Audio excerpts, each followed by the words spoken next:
Hi everyone, welcome to Lizzie's Little Library and the Newbery Project. Today's book is the 2023 honor called Maizy Chen's Last Chance by Lisa Yi. What is interesting is that I have not yet read the 2023 winner, which is called Free Water, and that one looks super interesting, but I can't bring myself to spend almost 20 bucks on a kid's book.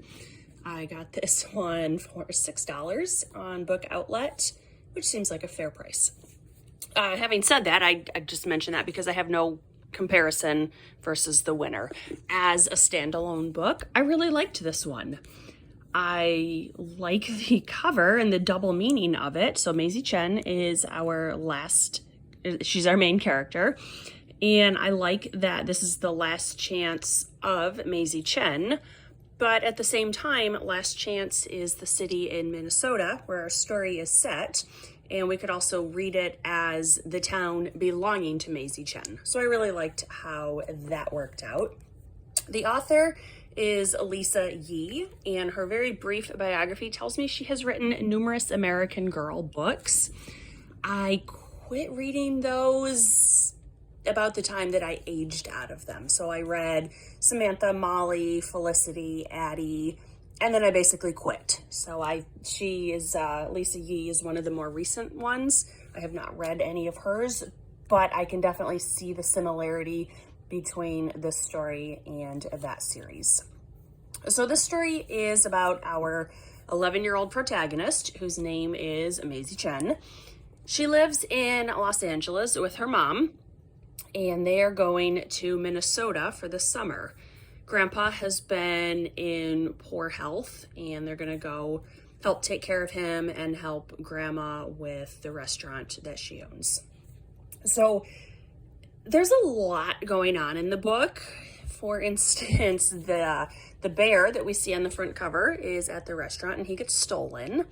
So they're trying to figure out what happened with that. The restaurant gets some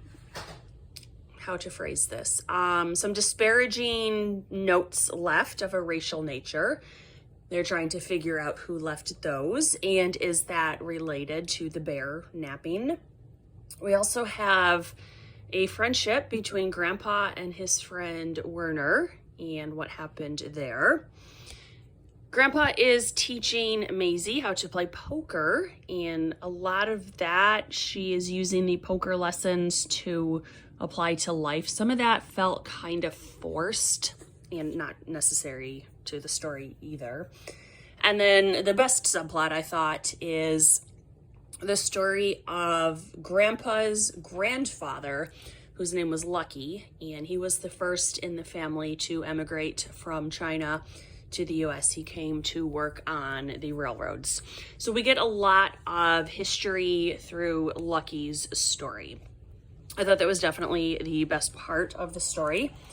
We also got introduced to the idea of paper sons, which were younger Chinese boys who essentially bought paperwork that allegedly proved they were sons or cousins or nephews of Chinese people already in the US. It was their way of circumventing the quotas and the restrictions. And Maizy discovers that a lot of paper sons had visited her grandparents' restaurant over the years. So there was a lot going on. And really, it boils down to the same story that Newbery has told so many times of a child is figuring out her place in the world. I liked Maizy, but I didn't love her. There were a lot of times that, and she's 11, there were a lot of times that her thought processes, what she was saying, seemed more adult-based than something an 11-year-old would come up with on her own. One strength of the book was her friendship with Grandpa, although it makes me wonder, why has the Newbery been so fixated on the sick grandparent storyline? So we had Mercy Suarez changes gear. Grandpa had dementia. That was super sad. I still haven't read the sequel because I'm convinced that he dies in the sequel, and I can't handle that right now. We had When You Trap a Tiger, which dealt with Helmoni, and oh, she was the best character. I was devastated at how her story ended. And now we have Maizy's grandpa, and yes, the grandparent-grandchild relationship is a very important one, but why do they always have to be so sick to the point of maybe not dying? I don't want to give away the ending to any of those 30 books. This one was a very quick read. Each of the chapters was 2 to 3 pages. I definitely enjoyed it. I wouldn't say it was the best book I've ever read, but it was a solid book. I can see why the Newbery selection chose this one. And I would definitely recommend this to the target audience, maybe even a little older. It's geared primarily 9 to 12 years old. I could see even high schoolers enjoying this one. So this is Maizy Chen's Last Chance. Check it out. I liked it. Thanks for watching. Bye.